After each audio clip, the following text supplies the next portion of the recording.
Magandang araw Pilipinas, ako po Senyoy ng What's News.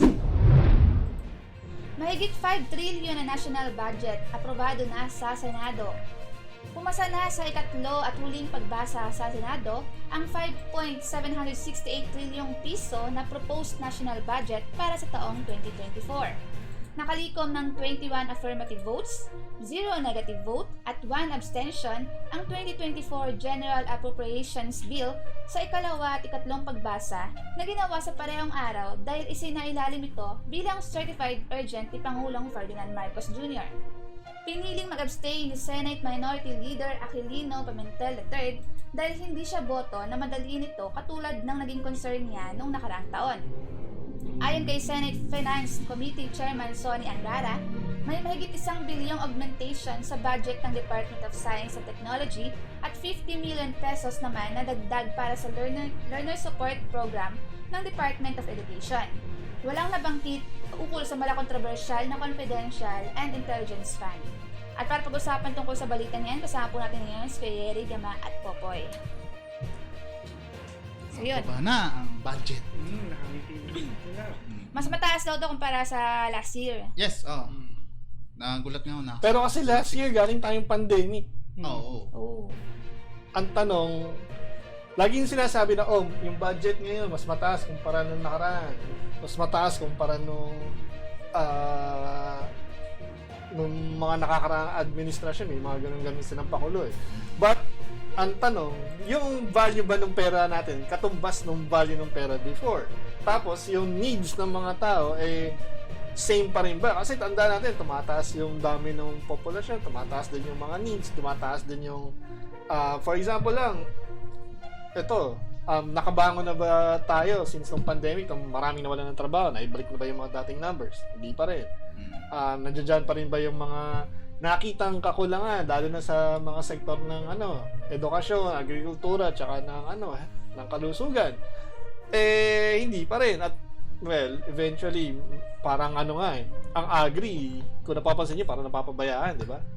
So, madaling sabihin na mataas yung budget kasi nakikita ko din sa mga comment section, sa mga forum, sa mga nagdedebate, ganyan. Natutuwa sila. Oo, kasi ano ba ikaw hinahanap nyo? Ang taas na nga, nung ganyan. Pero hindi yun yung hindi yun yung yun dapat natin hanapin eh. Ang una, saan ba napupunta? Oo. I mean, since last year, kabi-kabila yung mga anomalya sa payod. Kahit anong taas ng budget niya, kung di mo naman nakikita yung Oo. yung output, wala din. Ako nga, yung ID ko pa rin ng PhilSys, di ko pa rin nakikita eh. Masama ba tayo? Di ba? Umaasa pa ba kayo doon? Tapos di ba, ano yung mga lumabas na mga incompetence ng mga ahensya this year? Alala niyo sa LTO, this year yun, di ba? Yung maglalabas daw sila ng papel na ID. na lisensya. Kasi nga, walang plastic. Tapos, syempre, ganun din yun sa PhilSys dahil sa hindi malamang kadahilanan, hindi mailabas-labas yung yung ID ng mga plinwersang Yung ID mag-member. na low, Hindi kaya na wala yung nag-goodbye yung fanda para dito kaya palusot na late ang release. Wala talagang Maraming pwedeng nangyari doon eh. And maybe pag-usapan natin yan sa ibang pagkakataon. And I think napag-usapan na natin yan before kung ano yung mga nakikita nating kinapuntahan niyan. Pero at the same time, halimbawa yung plaka ng LTO na napakatatagal mag-release. Oo, matagal pa rin mag-release. 'Di ba? Tapos yung mga panukalang batas na pinapatupad sa legislative side. Puro holidays, puro pagkilala doon sa mga events. Wala yung core na halimbawa, yung pagtaas ng sweldo. Wala pa rin. Pag-end ng contractualization, since nung pinangako na yan ni Duterte dati, wala rin naman nangyari. So yung mas mahahalagang aspeto nung yun yung wala. Yun yung kulang. Dagdag mo, yun yung ang dami niya papanukala. Tapos yung mga makakatulong daw sa mamamayan. Pero wala, labas sa ilong lang din yung nila eh. Tapos di ba ngayon minamadali nila maipasa kasi nga technically malilate na yan dahil aabutan na yan ng pagsasara ng session.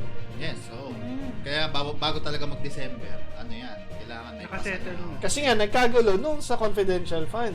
Yes. Pero, Diba? ginawa kasi itong certified urgent, di ba, bakit ngayon lang na, dahil ba sa sobrang late na, kaya biglang, Kasi pag na-late pa yan, walang budget na gagamitin next year, kundi ipaparehas na lang siya dun sa budget ng nakaraang, itong taon na to. Kasi Yun na hindi siya mangyayari. Hindi siya pasok doon sa due date na kailangan Oo. Oo. isasabay doon sa budget. kasi Pimentel gusto, wag muna madaliin. Eh, ang problema nga, ano yan may pros and cons din yan eh. Yes, nakikita ko na ano yung pahiwatig ni Pimentel bakit siya nag-abstain. Pero at the same time, mahirap na hindi siya pumasa. Kaya nakikita ko rin bakit hindi siya tinutulan. Oo. Ilang araw na lang ba bago matapos magsara yung session ng hanggang anong lang ba? Ang Bago kailan ba mag-investigation magsasara ang na. Mga ganun. ang Senate? Ako baka mga 2 weeks siguro bago matapos na yung yung mismong taon. Pero kasi usually by November na yan may solid ka ng Oo, dapat lang kasi yung mga nakaraan ganun naman eh. May Oo. budget na ng November. Pero kasi nga nagkagulo doon sa Confidential. fund. plus nag-insert pa rin naman sila by the end of the reading, di ba? Nag-insert pa rin sila ng mga dagdag na budget pero hindi confidential. Na yun, kasi kahit pa paano mababantayan natin. Pero alam naman natin. Dagdag pa rin ng budget. So, yun. Tsaka Abangan yung natin. mga nakakaraang mga biyahe. Yun yung baka meron din yan tao. Under ba ng yung niya? Sa Pagbiyahe sa niya? office ng President. ang Pangulo. May naka-specify naman yun doon. Pero nga ang tawag dito, medyo